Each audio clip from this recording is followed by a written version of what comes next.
Well, this looks fabulous. I'm glad you're here. Thank you all very much. I'm Tammy Bruce, the spokesperson for the U.S. State Department. It's lovely to see you here, everyone in the back, everyone watching on streaming or television or however you're seeing us. Thank you and welcome aboard. Statement before we proceed here. Good afternoon, of course. It is an honor to join you today for my first briefing at the State Department. My commitment to you and to the American people will always be to speak directly and clearly about the policies and priorities of our country's lead diplomat, Secretary Marco Rubio, and the great men and women who serve the U.S. Department of State. To begin, I would like to acknowledge that after Secretary Rubio was confirmed in a historic bipartisan vote, he promised to deliver a foreign policy under President Trump's vision and leadership that would make America stronger, safer, and more prosperous. Under President Trump's administration, the State Department puts America first as well. Peace through strength is back, and our North Star is the pursuit of peace. As Secretary Rubio says, peace is not a noun, it is an action. And the Secretary has been taking action. It started on day one. Secretary Rubio got straight to work issuing common sense policies that returned the State Department to the basics of diplomacy. We are rewarding performance based on initiative, skill, and hard work, and we are ensuring every dollar we spend advances our national interests. During the Secretary's first international trip to Central America and the Caribbean, he reaffirmed our commitment to the region where we live. He emphasized the importance of this relationship, highlighting our shared challenges and our shared opportunities.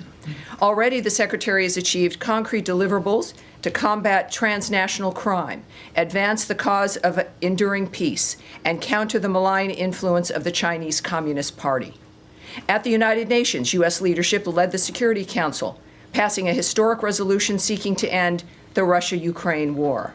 Implementing President Trump's executive orders, the Secretary designated 8 cartels and other transnational organizations as terrorists. The Houthis have been designated as a foreign terrorist organization, and their members are facing sanctions. And the Iranian regime is again under maximum pressure. And further in line with the President's promise to keep America safe, Mohammed Sharifullah was detained in Pakistan for the tragic Abbey Gate terrorist attack that took the lives of 13 service members of our country. He has been extradited to the United States to face swift justice. The Secretary's highest priority is the safety and security of the American people. Earlier today, the Department hosted a ceremony to raise the hostage and wrongful detainee flag. The flag symbolizes the United States' commitment to Americans unjustly held overseas, and it will fly in front of the State Department through March 9th, which is the second U.S. hostage and wrongful detainee day. This administration has worked tirelessly to bring unjustly detained Americans home and to secure the release of all the hostages held by Hamas.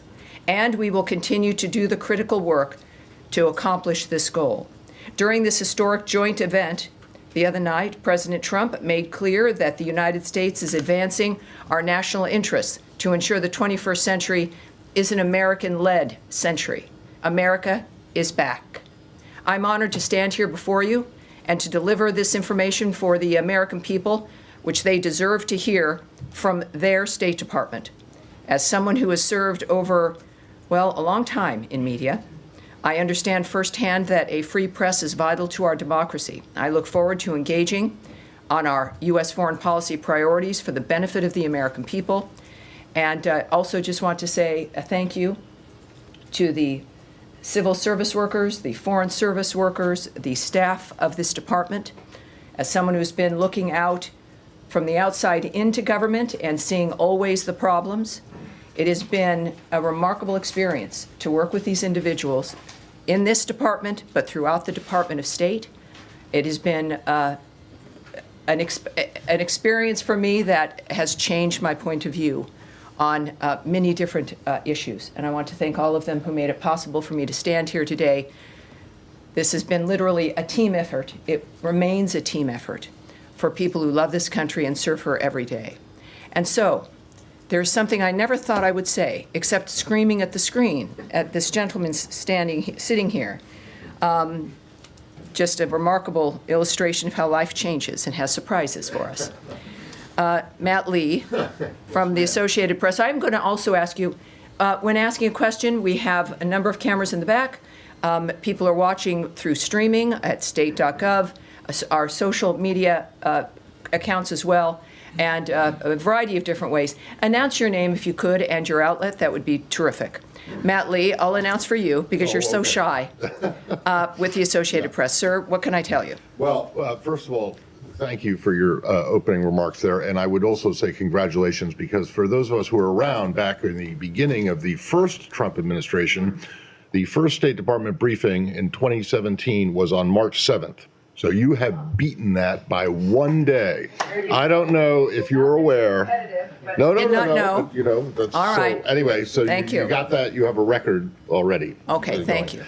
So anyway, yes, thank you very much for your commitment to, speaking to us and being open and transparent. I just want to say before I begin, and I have a very brief question, but before we begin, that I think everybody in this room understands that elections have consequences. Everybody in this room understands that the President of the United States sets the agenda for foreign policy, and so the questions that you will get today and going forward are all aimed at trying to find out what that policy is, one, and then how the State Department is actually implementing it. So sure. I hope in that, with that we can go forward. So the first thing, my question is about the AID, sure. USAID.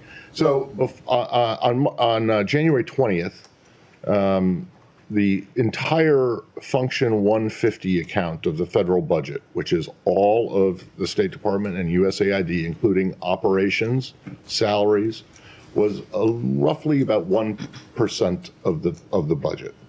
What's your understanding of where that percentage is today? Well, what I can tell you is President Trump was elected to change the status quo. Part of what has initiated this dynamic that we've all watched play out is what's it been? I think it's been 6 weeks.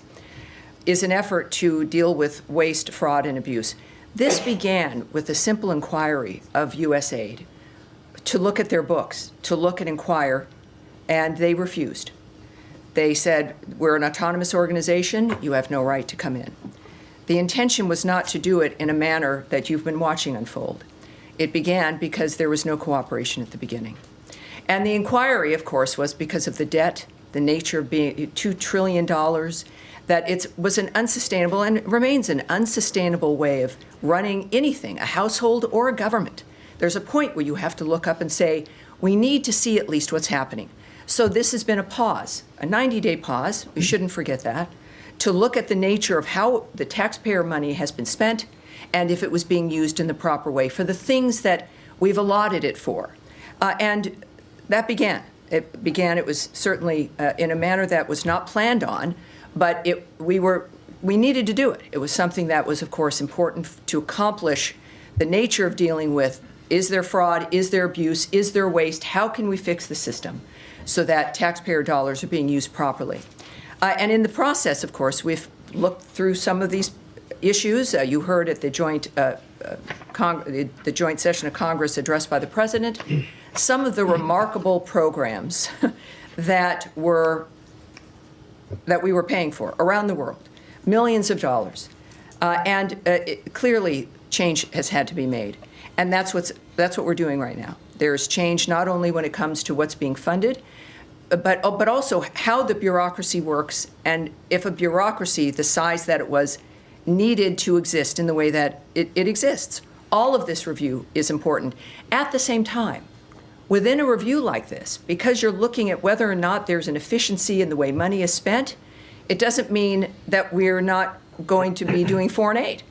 It's a matter of how are we going to be doing the aid, and if it is effective, and if it is efficient, and if it achieves the goals that we want that make America safe, more prosperous, more secure, and there's nothing that's deviated from that. On the issue of the numbers, you asked about numbers. Clearly, this is a rapid dynamic. This is a process that is an internal process that involves an entire host of decisions that are being made over number of different bureaus and dynamics that I'm not a part of. We see what the results are. We have been getting the notifications about the nature of the numbers involved, but I can't go into specifics on this day or how they might even be tomorrow. Okay. Well, Yes. The reason that I pushed on the Yes. percentage number was because one of the first fact sheets that this department put out, and I know that you probably didn't have much of anything to do with it, but it was about. Underestimate me. Not yet. Well, it was on January 29th, and it was about the executive order on. Sure. And it said in there, even setting aside generous support for Ukraine over the past several years, the U.S. is spending roughly $70 billion in foreign aid annually. Well, that was just not correct. And several hours later, after myself and other people pointed this out, yes. It was changed, but it wasn't sent out again. It was just changed online. But it was changed to $40 billion instead of 70. Right. And I just want to know, so the people who put this together, and I don't know who they were, but that's a $30 billion yes. mistake. Is yes. that the kind of accounting that? No, it's not. And I think, and can speak on behalf certainly of my department and of this entire department and the speed with which some of these things are happening, that mistakes are corrected. There was one. Okay. It was corrected, and that's certainly not going to happen again. That's what I can okay. pledge to you. Okay. I do know, and as everyone learned on that day, that the data matters, which is why I'm not going to stand here and guess, that the facts of the matter, and we're determined, I am determined in this role, this is not just a first day for me, but also for the department to see the nature as a reminder of what you're all interested in and what we have to speak to. And I appreciate that. But yeah, it's everything's a learning curve. Yes. But at that point, of course, that's a significant difference, and let's just say it's not going to happen again. Thank you, sir. Yes, Rich. Hi, Tammy. Fox News. We all know that, right? Yes, you have to introduce yourself. So Rich Edson with Fox News. That's right. Thank you, Tammy. Thank you. Thank you. Tammy, on this USAID investigation, Peter Morocco has been on Capitol Hill over the past couple of days, briefing members of Congress and updating them on this, where he told them that they have uncovered waste, fraud, and abuse to a level that would require referrals to the Department of Justice for investigation. Can you provide any specific examples of illegal wrongdoing or what the department believes is illegal wrongdoing at USAID? Well, obviously, and this is my first chance to say of what I can't comment on, which is, in general, certainly any possible litigation, the nature of negotiations or contemplations regarding action that the government might take, certainly not only because I've not been in the room, but it's because you've got, whether it's diplomatic conversations or issues of determining what we might do and what might not do, it also goes into hypotheticals. So no, I can't answer that. What I can say, again, is that the level of what we've discovered at USAID is troubling enough to where this is the kind of conversation that is perhaps going to have to be had by the American people and even perhaps Congress. But I think at this point, when we're looking at this kind of an issue that we see through our existing investigations and inquiries, that we've clearly got some problems. And so we're determined to correct those problems. Where it ends up is going to be, of course, something we'll see in the future, but that's not something I've been involved in. So a conversation with the American people in Congress, how about with the Department of Justice? Well, I don't know. I don't know. But it is, the seriousness with which this is being addressed is something the American people should be happy about. It is why President Trump was elected, was to take action on the things that he campaigned on, as many people did as well. We knew something was wrong and it had to change. And this is up to, of course, to the people who are doing the investigations, whether or not any of that actually manifests. All right. Yes, Sean. Thank you, and welcome to the podium. Thank you. Sean Tandon with AFP. Can I switch the topic to the Middle East? The situation. Let me ask though. Any other questions on the USAID situation? A bunch of hands. I'm shocked. All right. We'll get back to you when we move into the Middle East. Yes, ma'am. Thank you. Daphne Saladakis with Reuters. Hi there. You said that this is a pause, but we got answers from the State Department saying they've already cut 92% of the awards worth $54 billion. Is there any chance of those coming back? And that made it seem like the review was done. Is it done, or is the review still continuing? Well, when you have a review, it is to assess what's happening in front of you, and then decisions are going to be made, right? So you've got a review. It's 90 days to make an assessment within that framework of what works and what doesn't work. If there were programs and if they've been cut, the answer would be is that they did not serve either American interests or make us safer, more secure, or more prosperous. So those decisions are going to be made. Clearly, some have been in the process of the review. And are they final, and is the review complete? Well, I think that each case may be different, but we do know that actions have been taken based on the standards that we set, that the Secretary of State has set, and we're moving forward. Yes, ma'am. Thanks, Tammy. Jennifer Hansler with CNN. We've heard from groups saying that they had contracts for work that had been granted waivers by the Secretary because they were life-saving activities that were then given termination notices for the funding for those programs. Is there a review to see if these can be turned back on, and how many of these life-saving programs have been cut under these terminations? Right. Just as a reminder, that part of what was a blanket waiver in this process, in the review, was, of course, we will continue to fund and continue to act on the importance of money that goes to life-saving work. Many of those programs, which, again, the President articulated during his address to Congress the other night, certainly did not meet that standard. So we have that blanket waiver dynamic. There are anecdotes of certain issues. We do know that if there's been a problem, that it is reversed. The Secretary is directly involved in this process of assessing the nature of what's happening and who's getting these funds. There is also a process for people to reach into the State Department to make the difference, to apply for a specific waiver, or to indicate if there's an issue and make their case for these situations. And I know the Secretary cares about the nature of foreign aid. It is something that has been, he's spoken about for years throughout also his tenure as a senator. And he is, I have to say, I did not know him well when I started in this position. And his commitment to the country and his personal involvement has been heartening. And I'm sure that in this kind of a dynamic, we've had some frameworks that have been arranged where people can get into the State Department, indicate if there's been an issue, and then action can be taken on those. And do you have Yes, any sir. update on payments? But yes, sir. Yes, ma'am. Thank you. Camilla Schick from CBS. Hi there. Just to follow up one thing on Jenny's question.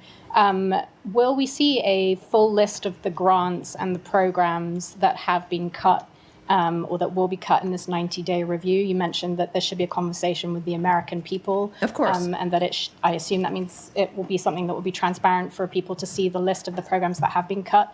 And then just on related to USAID, there's reporting from Reuters that more than 700 diplomats have signed a letter that is destined to go to the dissent cable for this department, expressing their concern about the dismantling, of USAID, and the fear that this is undermining U.S. leadership abroad and helping create a power vacuum for the likes of China and Russia to exploit. Do you have a comment?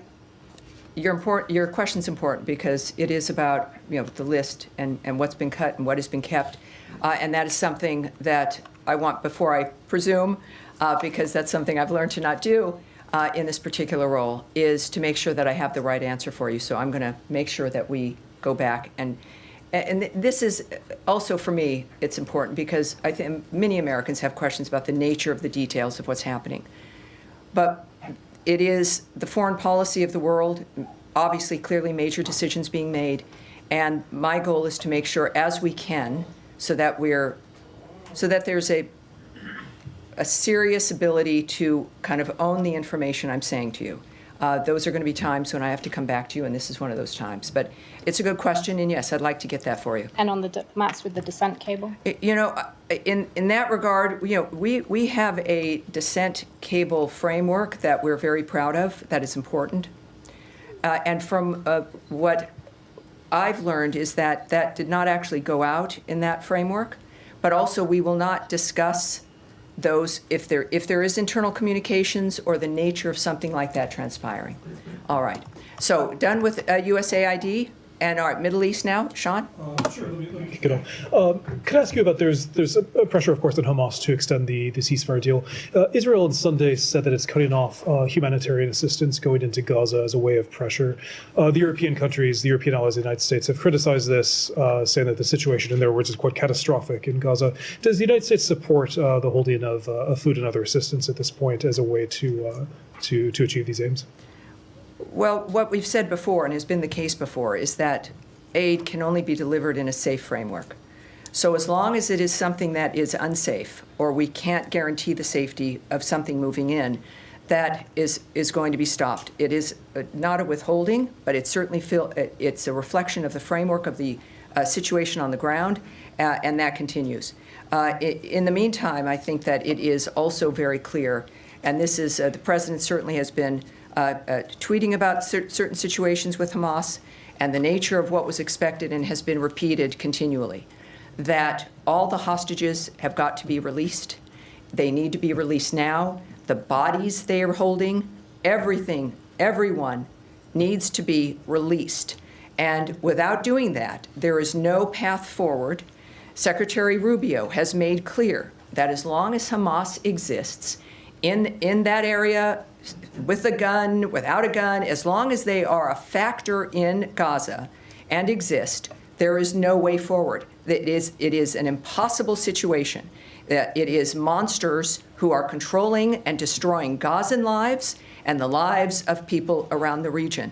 It remains an extraordinary dynamic where this administration has made clear, as has Secretary Rubio, that we have a framework where it has gone, it's over and over and over again. There's been nothing new.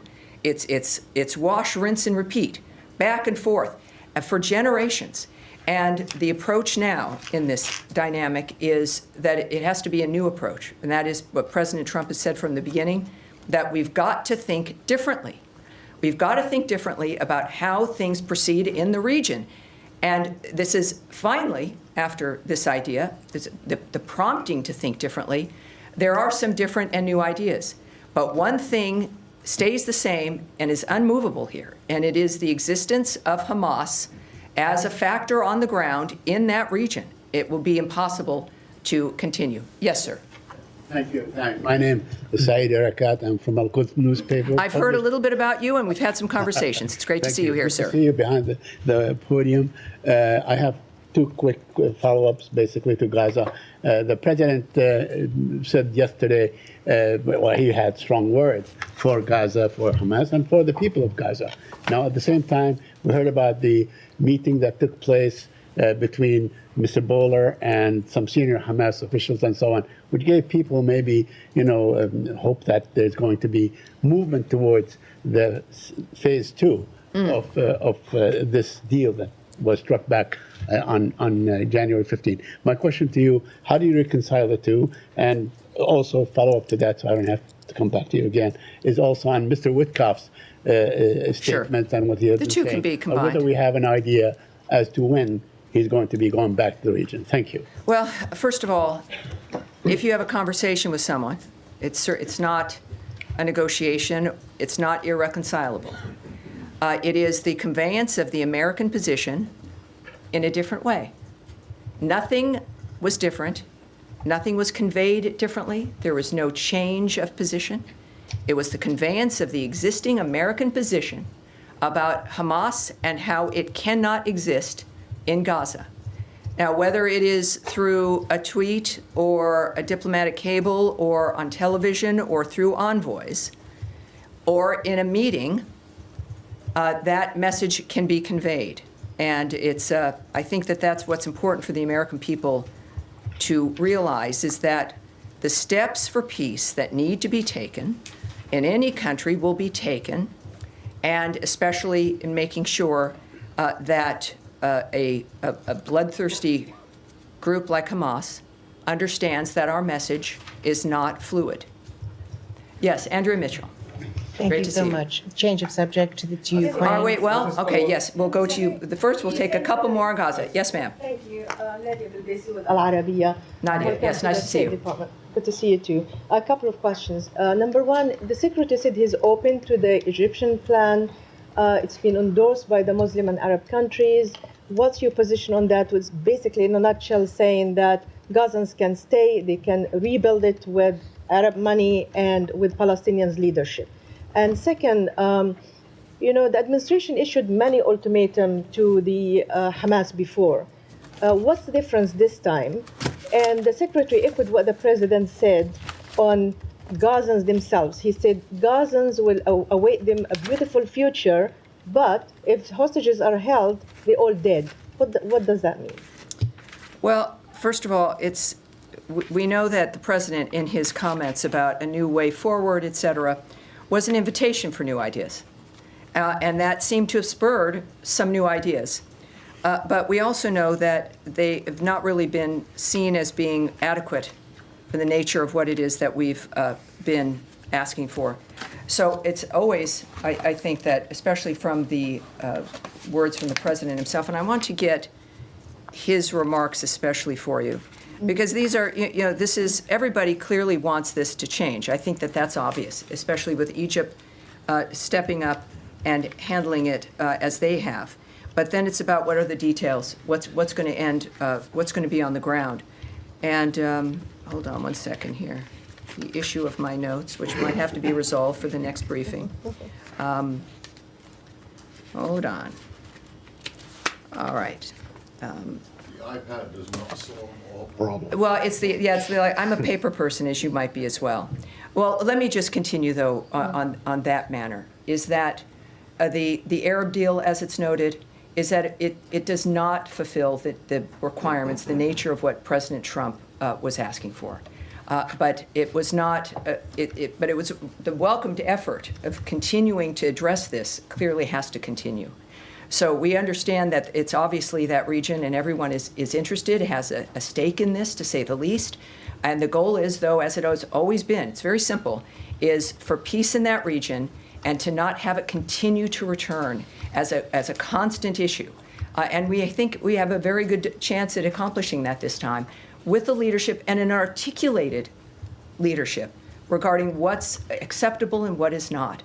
So these conversations clearly will have to continue. We know we've got partners clearly in the region, and Israel understands that as well. And this is what the world wants, not only in this conflict, but other conflicts.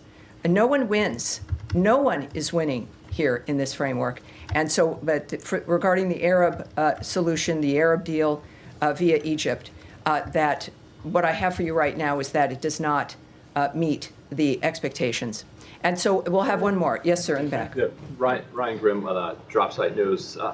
There's been some reporting, our outlet, Israeli press here, some in the American press, that there was a side letter that the Biden administration signed or sent to Israel as part of the ceasefire negotiations that effectively said, okay, this is the deal on paper. We're going to move from phase one to phase two. Can I save you some time in your life? I'm not going to comment on something that happened prior to this administration or to things that have been heard, or the idea of hypotheticals or rumored issues and letters and what rumored plans were. That is a non-starter. So if you have another thing you want to ask, let's do it. I do have one other thing. The Yes, question sir. would be, would a letter like that still be in force under the Trump administration? From one hypothetical to another, clearly, Okay. I can't answer that, All right, but thank you, sir. In the back. Yes, sir, behind you. Thank you very much, Tammy. Jalil Afridi from the Frontier Post. Hello, sir. Nice to meet you. First, I want to say a quick thank you to the president. I have not seen any journalists saying thank you to him in 2020 during the corona days. I was one of the affectees as well who spent many months in the hospital. And the I'm glad stimulus you're here. checks were amazing, and many journalists took advantage of it. My first question is, did anybody from the U.S. administration say thank you to Pakistan on official level regarding this new arrest? And second, is the president aware that the most popular leader of Pakistan, Imran Khan, has been in jail now for the last 3 years, and lots of atrocities has happened? But is the president at all interested in paying a little attention to Pakistan beside this? Well, I will answer that, noting that in his address to Congress, the president announced the arrest of an ISIS-K operative and plan are responsible for the deaths, as I mentioned earlier today, of the 13 brave American service members and over 160 Afghans at Abbey Gate that he is now in custody. And we extend our gratitude to the government of Pakistan. We do, for their partnership in bringing Mohammed Sharifullah to justice. We would also now refer you, for those who want more information, to the Department of Justice for further information regarding his case. We have, regarding Pakistan and the nature of our relationship, we have a common interest, obviously, in fighting terrorism.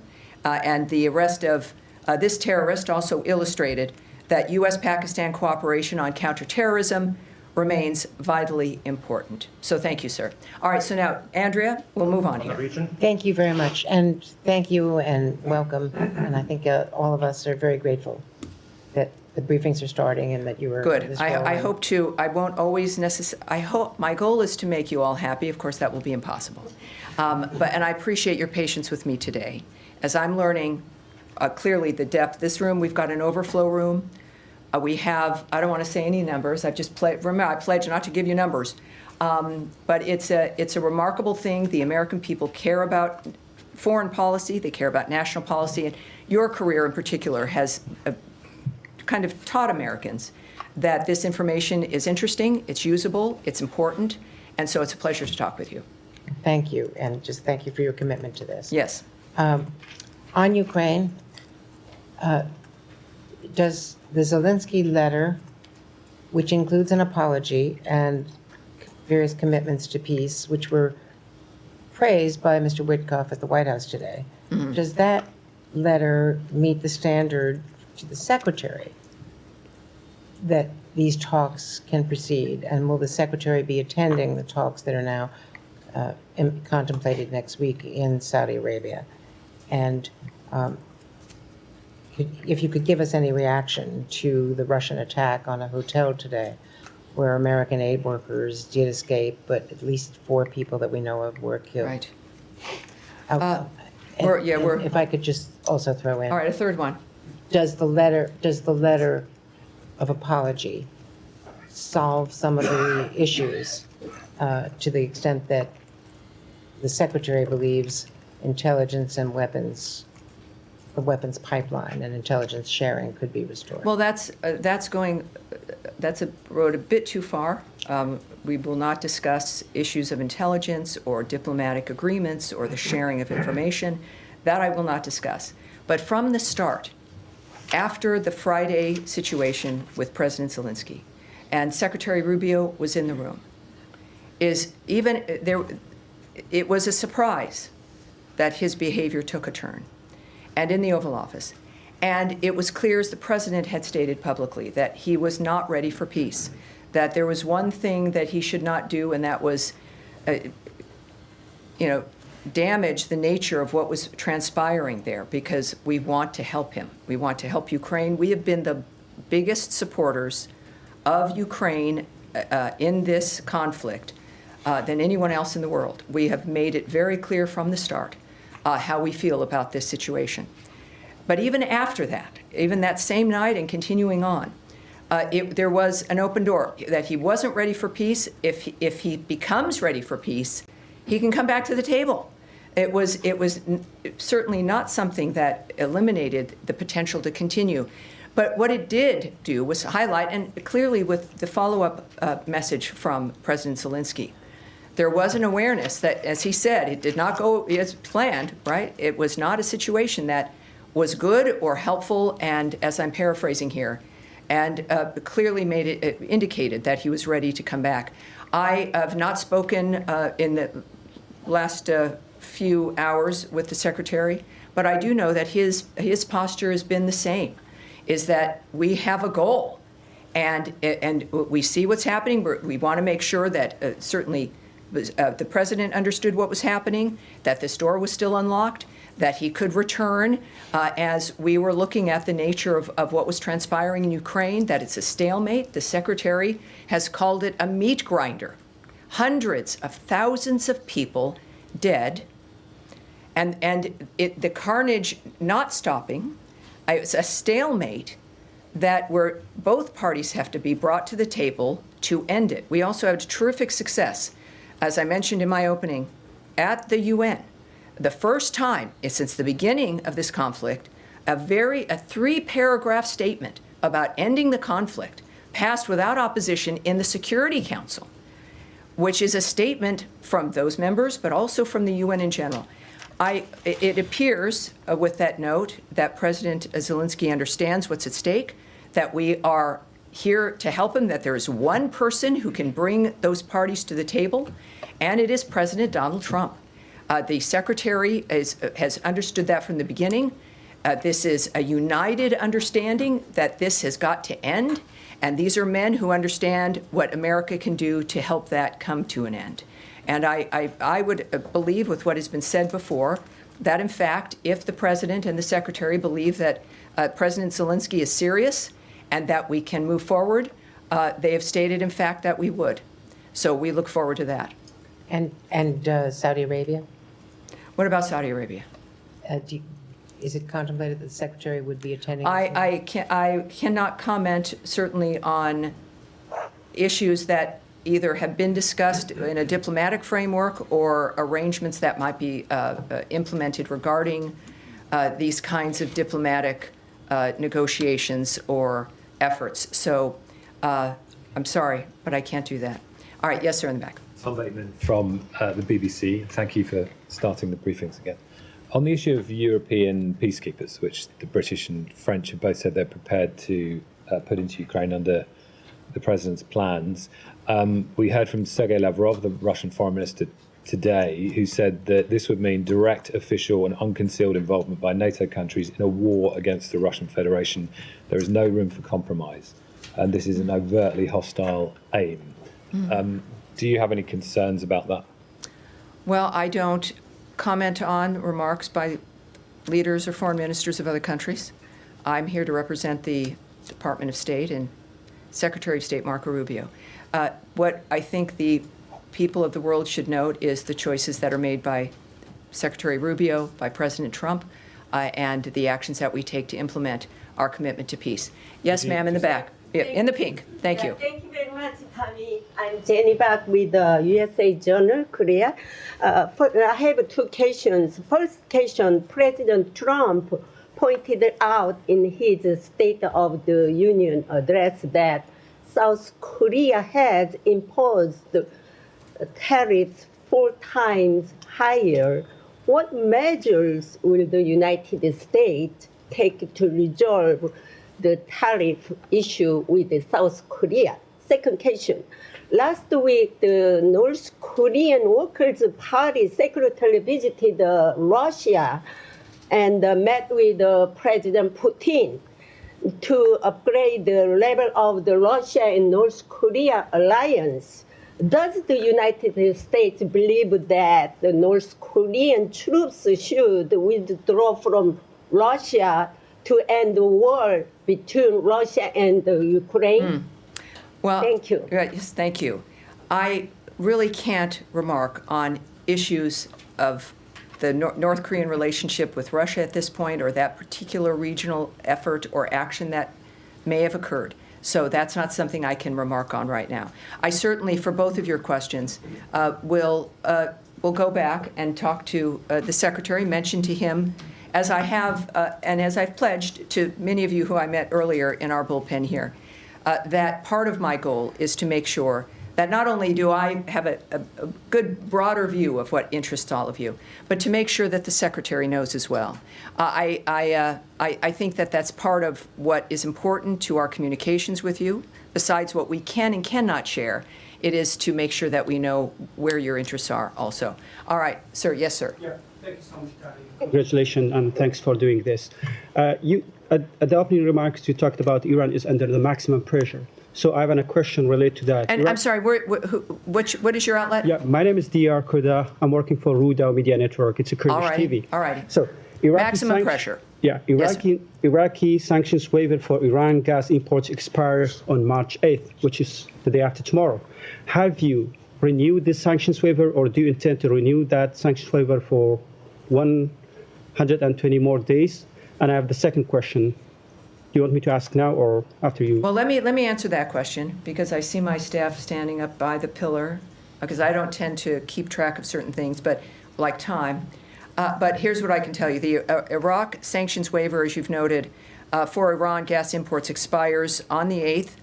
And we have, at this point, as you might imagine, we have nothing to announce with regards to the current electricity waiver that expires on the 8th. In line with National Security Presidential Memorandum Number 2, we are reviewing all existing sanctions waivers that provide Iran any degree of economic or financial relief.